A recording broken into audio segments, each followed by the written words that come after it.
अस्सलामुअलैकुम जी, कैसे हैं आप सब लोग। उम्मीद है कि आप सब ठीक होंगे और अपनी फैमिलीज़ के साथ सेफ़ होंगे। अल्हम्दुलिल्लाह मैं भी बिल्कुल ठीक हूँ। आप सब की दुआओं और सपोर्ट का बहुत बहुत शुक्रिया। तो आज बात करेंगे जी कि आंटी जी आज बड़ी उदास और परेशान थीं और उनका दिल टूटा हुआ था, दिल किरची-किरची हो गया था। और जब दिल किरची-किरची हो जाता है ना तो कुछ अच्छा नहीं लगता और आंटी जी को भी कुछ अच्छा नहीं लग रहा था। तो वजह क्या थी जी, इस पे बात करते हैं। वीडियो को आपने बिल्कुल भी स्किप नहीं करना, चैनल को करना है सब्सक्राइब, वीडियो को करना है लाइक और शेयर। तो आंटी जी का दिल टोटे-टोटे कैसे हुआ जी? वो ऐसे हुआ कि आंटी जी की हैदराबाद की कोई फ़ेमस क्या कहते हैं वो, हाय हाय बेकरी बेकरी है जिससे आंटी जी पैटीज़ ख़रीदती हैं और वो अपने छोटे बेटे के साथ, जो आंटी का सबसे प्यारा बेटा है, अल्लाह उसको सलामत रखे, अल्लाह उसकी खुशियाँ आंटी जी को देखना नसीब फरमाए, आमीन।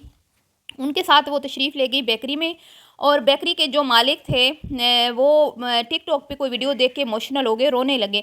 तो आंटी जी को यूँ लगा कि शायद ये भी नाफरमान औलाद से, क्योंकि वो नाफरमान औलाद के मुतालिक ही कोई वीडियो थी टिकटॉक पे। तो आंटी जी को लगा कि शायद ये भी नाफरमान औलाद की वजह से बेचारे सताए हुए हैं, दुखी हैं, तंग हैं। तो उनको देख के आंटी जी इतनी इमोशनल हुई कि सारा दिन आंटी जी का बेकार गुजरा और दिल इतना टूटा, इतने टोटे हुए उसके कि अपने उस चैनल पे उसको कैश ही करा लिया। ठीक है, उसका मतलब कि बिना सबूतों के ही आंटी जी ने उधर लिख डाला कि भैया अल्लाह ऐसी औलाद किसी ने को ना दे। हालांकि उस बेचारे शख्स ने तो ये बोला ही नहीं कि मैं अपनी औलाद की वजह से रो रहा हूँ, मेरी औलाद नाफरमान निकली है। उस बेचारे ने तो जिक्र ही नहीं किया। क्योंकि हम अक्सर कोई इमोशनल सीन देखते हैं, चाहे वो टिकटॉक वीडियोज़ हों, शॉर्ट वीडियोज़ हों या क्या कहते हैं ये ड्रामा हो, तो हम रोने लगते हैं। तो आंटी जी को बिल्कुल भी पता नहीं है कि वो क्यों, मतलब कि वो अपनी औलाद की वजह से रो रहे हैं या वैसे वीडियो देख के जैसे इंसान इमोशनल हो जाता है वैसे हुए हैं। लेकिन आंटी जी ने इसके ऊपर एक पूरी वीडियो बना ली। ठीक है जी। तो आंटी जी को भी मैं मुझे आंटी जी की एक वीडियो याद आ गई 2-4 दिन पहले की, जिसमें अंकल जी का मोबाइल 10 दिन गायब रहा। उस पे मैं बात करूँगी और मैं आंटी जी को बताऊँगी कि नाफरमान औलाद सिर्फ़ वो ही नहीं होती जो माँ-बाप को छोड़ के चली जाए। जैसे वो एक लड़का आया था बाहर से और सारी प्रॉपर्टी बेच के माँ को कहता है मैं आपको साथ ले जाऊँगा, और एयरपोर्ट पे माँ को छोड़ के चला गया। तो सिर्फ़ नाफरमान वो नहीं होते जो अपनी मर्ज़ी से ब्याह रचा के अकेले अपनी ज़िंदगी गुजारते हैं, माँ-बाप को भूल-भाल जाते हैं। आंटी जी ने कहा कि बड़ी मुश्किलों से औलाद पाली जाती है, बड़ी माँ-बाप मुशक्कत करते हैं, मेहनत करते हैं, दिन-रात उनके लिए एक करते हैं। मैं आंटी जी की हर एक बात से मुत्तफ़िक हूँ और कुछ बातें मैंने आपकी वीडियो में आंटी जी देखी हैं, जिनसे मुझे ये फ़ील हुआ है, जो आपने अपनी मर्ज़ी से पब्लिक की हैं, जिनसे मुझे ये फ़ील हुआ है कि आपके बच्चे जो हैं, वो आपको वो दर्जा नहीं देते जो उनको देना चाहिए। ठीक है, इस पे मैं आगे तफ़सील से बात करती हूँ। उससे पहले मेरी एक बहन है, उन्होंने पूछा जी कितने व्यूज़ आएँ तो कितने डॉलर बनते हैं। तो मेरी प्यारी बहन, कितने व्यूज़ कितने डॉलर का बिल्कुल भी कुछ पता नहीं होता। ठीक है, हर चैनल की अपनी कैटेगरी होती है। कुकिंग का अलग हिसाब है, व्लॉग्स फैमिली कंटेंट का अलग हिसाब है, रिएक्शन का अलग है, रोस्टिंग का अलग है, ट्रैवलिंग का अलग है। ठीक है, इसी तरह जो तालीमी ही कैटेगरी है जिसमें सिखाया जाता है, उसका अलग है। तो ये मतलब इतनी सारी कैटेगरीज़ हैं, इतनी सारी, तो बिल्कुल भी इसमें अंदाज़ा नहीं आप लगा सकते कि कितने व्यूज़ पे कितने डॉलर्स आते हैं। सही है जी।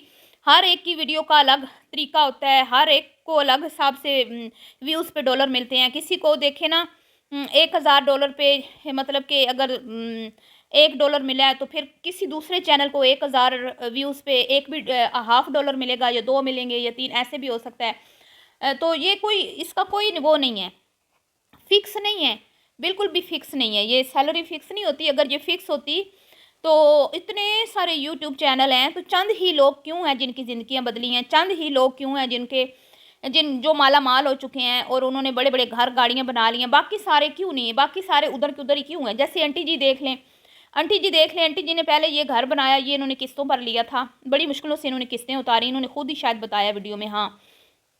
तो ये फिर इन्होंने क्लियर करके फिर इन्होंने कितने साल लगा के प्लॉट लिया, क्योंकि आंटी जी को 8-10 साल हो गए हैं सोशल मीडिया पे काम करते हुए।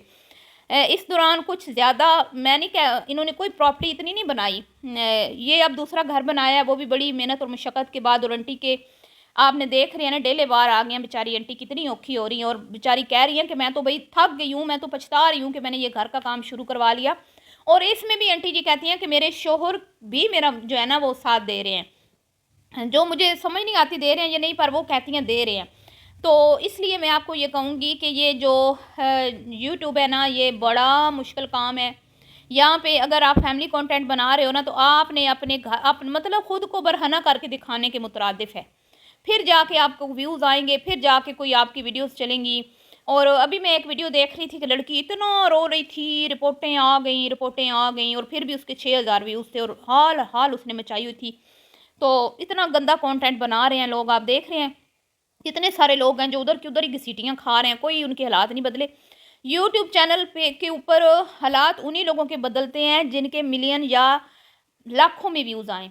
ठीक है जी, मसलन के आपके 5-6 लाख, 1.5 लाख, 2 लाख, 1 लाख।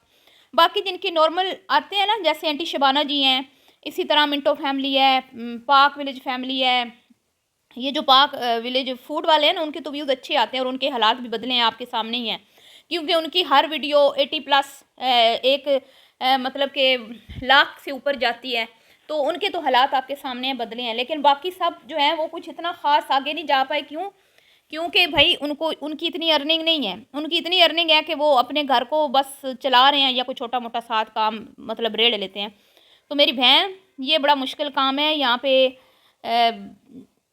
कोई फार्मूला नहीं है, कितने व्यूज़ पे कितने डॉलर बनेंगे, बहुत मुश्किल है। मुझे तो बिल्कुल भी अंदाज़ा नहीं है इस चीज़ का।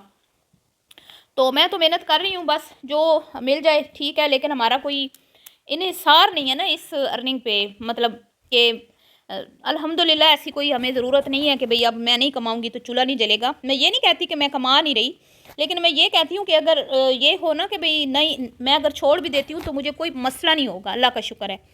मैं आपको ये बताना चाहती हूँ, क्योंकि अल्हम्दुलिल्लाह सब अपना अपना कमा रहे हैं, तो मुझे कोई इतनी प्रॉब्लम नहीं है। जितना अल्लाह ने दिया है उसमें बहुत मैं शुक्र अल्लाह का अदा करती हूँ। तो जी अब आ जाते हैं अपने टॉपिक की तरफ। आंटी जी, आपने कहा कि नाफरमान औलाद की वजह से, पहली बात तो ये कि अगर हम हक हलाल कोशिश करें कि बच्चों को हक हलाल का नवाला दें, ठीक है। खुद नेक हो ना, माँ बाप खुद नेक हो ना, तो बच्चे जितना मर्जी भटक जाए ना, आखिर वो अपनी असल की तरफ लौट ही आते हैं। कुछ होते हैं जो पेरेंट्स, जिनको अल्लाह ताला की तरफ से कुछ आजमाइशें होती हैं कि नेक में से भी बद पैदा हो जाते हैं, ठीक है। इसमें हम अम्बिया कराम भी देख लें, उसके बाद यजीद जो हुआ पैदा, ठीक है, वो भी एक सहाबी हैं। तो ये कोई वो नहीं है, ठीक है, वो एक आजमाइश होती है। अल्लाह अपने नेक लोगों पे आजमाइश भी डालता है, लेकिन अल्लाह रब्बुल इज़्ज़त की ज़ात का ही फरमान है कि अपने बच्चों को हक हलाल का नवाला दो, और जो अल्लाह के हुक्म के मुताबिक अपनी ज़िंदगी गुजारते हैं, उनकी औलादें भटक भी जाएं तो वो राह रास्त पे आ जाती हैं, अल्लाह चाहे तो। लेकिन जी अब कोशिश तो करनी चाहिए ना माँ बाप को।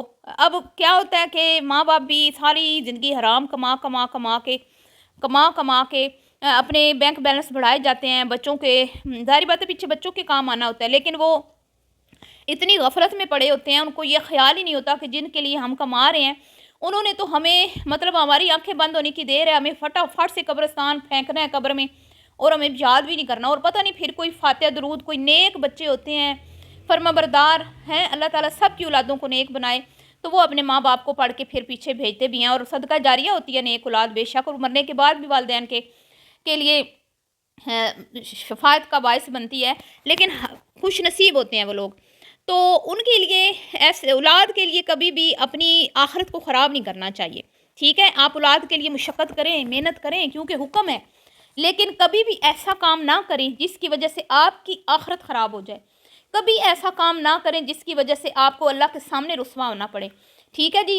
क्योंकि माशर के रोज़ ना किसी का कोई, ना बाप ना बेटा, कोई किसी को नहीं पहचानेगा, वहाँ पे कुछ भी नहीं होगा। सवा नेज़े पे सूरज होगा और ज़मीन तांबे की होगी, और हर जो शख्स होगा वो पसीने में शराबोर होगा। इतना पसीना होगा कि वो खुद अपने ही पसीने में डूबा हुआ दिखाई देगा। वहाँ पे नफ्सा नफ्सी होगी, किसी को किसी की परवाह नहीं होगी। हर किसी को यही होगा कि बस मैं किसी तरीके से जो है ना, इस जो अज़ाब नाज़िल हो रहा है क़यामत के दिन, इससे मैं छुटकारा हासिल कर लूँ। तो सोचें आप कि एक लम्हा के लिए अगर हम सोचें तो हमारा दिल दहल जाता है। तो कोशिश करनी चाहिए कि औलाद नेक हो, अल्लाह नेक बनाए, और खुदा न खास्ता अगर बुरी भी निकल आती है ना, तो दुनिया में आप रो धो के, क्या कहते हैं ना, सब्र कर ही लेते हैं। लेकिन अगर आखिरत बर्बाद हो जाए ना, तो अल्लाह माफ़ करे, अस्तगफिरुल्लाह, हमें वहाँ पे किसने बचाना है? कौन आएगा हमें वहाँ पे बचाने के लिए? कोई भी नहीं।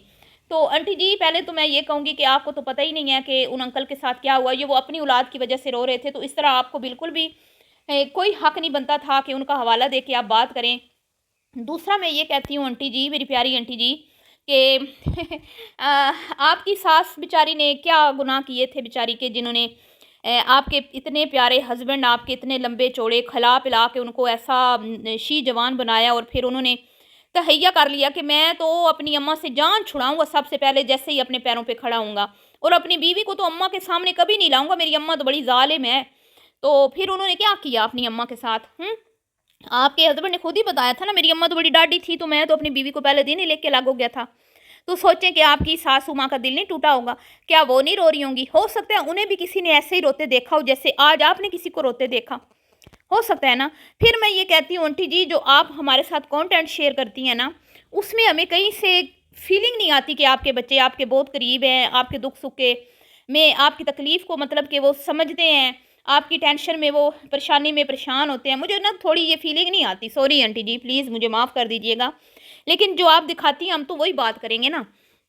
उसके बाद जी आंटी जी, आपके हस्बैंड का मोबाइल गुम हुआ, 10 दिन तक उनका मोबाइल गुम रहा, और आपको पता भी था कि वो मोबाइल जो है वो बेड के नीचे कहीं चला गया है, और आपके हस्बैंड आपको कहते रहे कि ये मेरा जो मोबाइल है निकलवाओ, ये ढूंढो, और आपको अंदाज़ा भी था कि बेड के नीचे। और आपके घर में 2 जवान बेटे हैं, माशाल्लाह, अल्लाह उनको ज़िंदगी दे।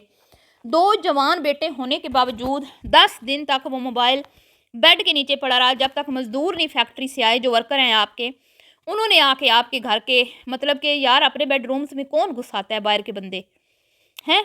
तो उन्होंने आके आपके बेड को उठाया और नीचे से सफाई की, जिसमें बेड के नीचे से कितना गंद निकला, और उसके बाद वहीं से मोबाइल निकला। तो मुझे इतना दुख हुआ, मैंने कहा हमारे घर के माशाल्लाह कोई भी किसी का भी मोबाइल 1 सेकंड के लिए इधर-उधर हो जाए ना, तो हम ज़मीन आसमान एक कर देते हैं, क्योंकि ज़ाहिर बात है काम है कुछ ऑनलाइन, बच्चों के, फिर हस्बैंड के भी कुछ ऐसे होते हैं कि मोबाइल के बगैर एक लम्हा नहीं गुजारा होता। तो आपके हस्बैंड तो बिजनेसमैन है, उनका तो पेंट का बिजनेस है, वो कैसे 10 दिन चले, होगा उनके पास एक और मोबाइल होगा, लेकिन उस मोबाइल की भी तो ज़रूरत थी ना उनको, इसीलिए तो वो आपको डांट रहे थे। लेकिन आप अपने बच्चों से वो मोबाइल नहीं निकलवा पाई, आप अपने इतने मोटे ताज़े हेल्दी बच्चों से बाप का मोबाइल नहीं निकलवा पाई। तो आंटी जी, लम्हा फ़िक्रिया है आपके लिए, आप एक मोबाइल नहीं निकलवा पाई, कल को खुदा न खास्ता, अल्लाह ना करे, अल्लाह आपको सेहत वाली ज़िंदगी दे, कुछ भी मामलात होते हैं ज़िंदगी, सेहत दुख सुख तो इंसान के साथ ही है ना, आपके साथ कुछ भी होता है। तो आप जितनी खिदमत अपनी बेटी की आपने अभी की 15 दिन, कभी आपने सोचा कि क्या आपके बच्चे आपकी इतनी खिदमत करेंगे? फ़िलहाल तो मुझे नहीं नज़र आ रहा, क्योंकि आप वॉशरूम में गिरी थी, आपकी कमर पे चोट लगी, इसके बावजूद भी किसी एक बेटी ने भी आपको रेस्ट नहीं करवाया। बड़ी बेटी आ जाती, चले बहन को देख लेती, क्योंकि उस टाइम इनका नवासा हुआ था, आपको रेस्ट करवा देती, ना ना ना, वो आपकी बेटी जब भी आती है, आप उसके सामने किचन में गर्मी में काम कर रही होती है, और वो हाय हाय गर्मी करके एसी वाले कमरे में घुस जाती है। आपका छोटा बेटा जो है, आपके घर में आग लगी थी और आपके साथ वो चला गया, उसको इतना एहसास नहीं हुआ मेरा पीछे बूढ़ा बाप है जो घर को देख रहा है। चले आप अपनी बहू को तो इस काबिल नहीं समझती, उसको नहीं लेके गई, तो दूसरे बेटे ने, आपके बेटे ने आग बुझा ली हैं। तो उसको नहीं एहसास हुआ कि मेरा बूढ़ा बाप लगा हुआ है, मेरा भाई लगा हुआ है, ठीक है। तो मुझे तो नहीं लगता आंटी जी और इसीलिए आपने हर चीज़ को अपने कंट्रोल में किया हुआ है, जो कि अच्छी बात है, जो कि अच्छी बात है। आपको इस तरह की, अगर आपको बच्चे आपके भले फर्माबरदार हैं या नहीं है, आप अपनी प्रॉपर्टी, अपने घर का कब्ज़ा, हर चीज़ अपने कंट्रोल में रखें। क्यों बच्चों पे बिल्कुल भी भरोसा ना करें, क्योंकि देखें माँ बाप के जाने के बाद तो सारा कुछ बच्चों का ही है। इंसाफ के साथ अपनी वसीयत तैयार करवा दें, ठीक है, लेकिन अपने जीते जी बच्चों को कुछ भी न दे। और आंटी जी बिल्कुल इस पे अमल कर रही हैं, और वो फ्रंट सीट तक नहीं किसी को देती।